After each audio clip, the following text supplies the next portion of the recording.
क्या टर्म है ये? प्रोबेबिलिटी मास फंक्शन इस चीज से बोलते हैं. Probability mass function, of course, it will be dealing with the probability.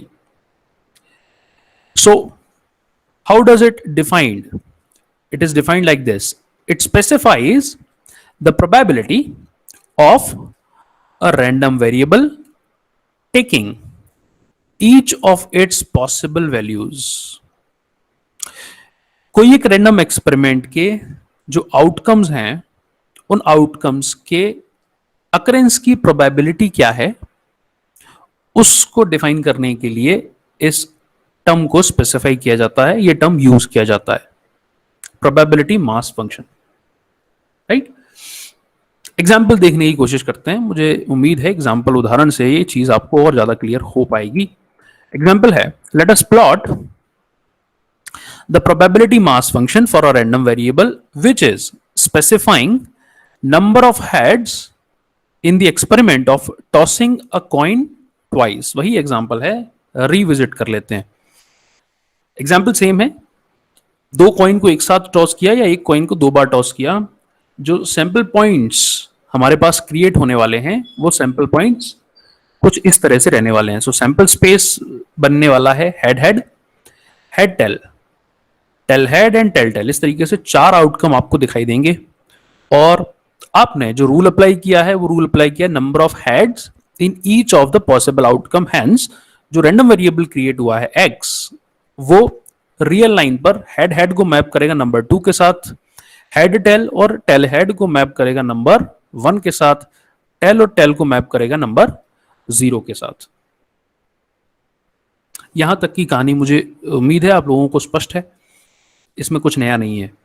अब जो बात आपको देखनी है वो देखनी है कि रैंडम वेरिएबल का जो मेरे पास रेंज है उस रेंज में कितने डिस्टिंक्ट नंबर्स आपको दिखाई दे रहे हैं.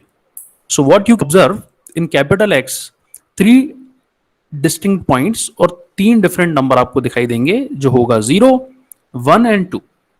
Right. So X I may take any of the 3 values like 0, 1 or 2, and this is the range of a random variable. right. Head head को मैप करेंगे तो 2 नंबर पर मैप किया जाएगा, हेड टेल और टेल हेड को map करेंगे तो 1 नंबर पर मैप किया जाएगा, टेल टेल को 0 पर. तो आपको ये सिर्फ 3 पॉइंट्स आपको दिखाई देने वाले हैं कैपिटल एक्स रैंडम वेरिएबल के अंदर. चूंकि ये वैल्यूज हैं इसलिए हम small variable lower case letter x i को यूज कर रहे हैं. Right. Now we need to apply the probability theory. Right. We want to find out the occurrence of each number.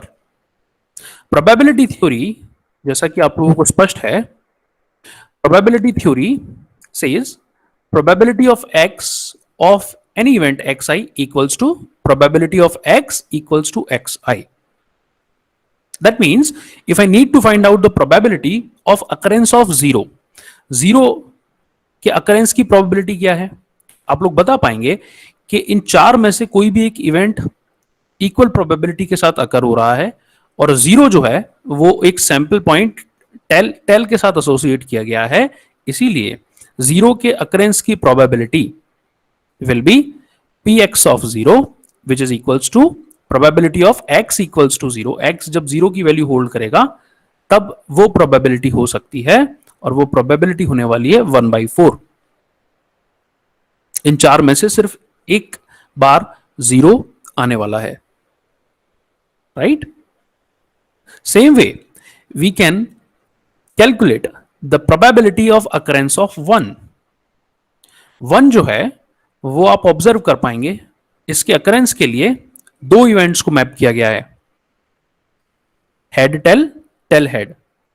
इसीलिए probability of x when taking the value xi equals to 1 which is probability of x equals to 1. चूंकि 2 event map हुए हैं इसीलिए इसकी probability होगी 2/4 और 1/2. Right. Same way you can calculate the probability of occurrence of 2. Since only one event is mapped with this number, probability of occurrence of number 2, px of 2, equals to px equals to 2 equals to 1 by 4. Right? सो चूंकि हमने तीनों events जो हैं, जो values हैं 0, 1 और 2, तीनों की अकरेंस की प्रोबेबिलिटी को कैलकुलेट कर लिया है, तो अब मैं इसको ग्राफिकल फॉर्म में, बार ग्राफ में रिप्रेजेंट करना चाहता हूं। और जब मैं इसको रिप्रेजेंट करूंगा तो वो ग्राफ कुछ इस तरह का दिखाई देगा, where on the X axis I will have the values which a random variable is taking over the real line. So we have 3 points like 0, 1 and 2. ये 3 पॉइंट्स रैंडम वेरिएबल लेता है। मैप करने के बाद ये 3 पॉइंट्स आपको दिखाई देते हैं, पर तीनों की जो प्रोबेबिलिटी है वो प्रोबेबिलिटी डिफरेंट है। So X I equals to 0, इसकी जो प्रोबेबिलिटी है हमने कैलकुलेट की है, this is equals to 1 by 4। X I equals to 1, इसकी प्रोबेबिलिटी आती है 1 by 2, and X I equals to 2, इसकी प्रोबेबिलिटी आती है 1 by 4। So when I make this graph on the y-axis we have probability of occurrence of any event, and on the x-axis we have the event itself on the real line or real axis, और इस graph को हम बोलते हैं probability mass function, right? I hope I'm clear with this concept. The properties of the probability mass function.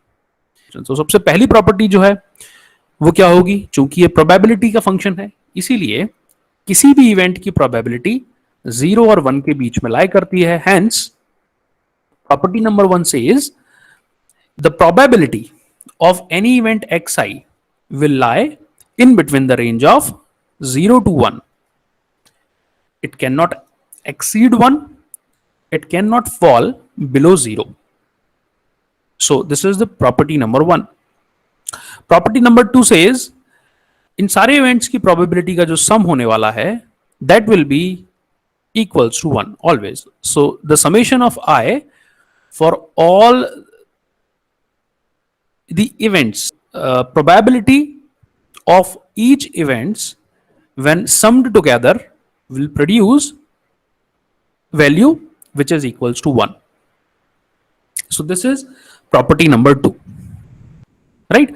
So these are the two properties of the probability mass function, and we have a note here which is very important, which says probability mass function PMF is used to specify the discrete random variable.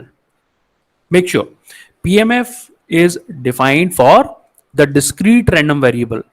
Continuous random variable के लिए हमारे पास एक अलग definition है जिसको हम आने वाले समय में डिस्कस करने वाले हैं, right? So for continuous random variable we have different definition, but for discrete random variable the probability mass function, this term is defined.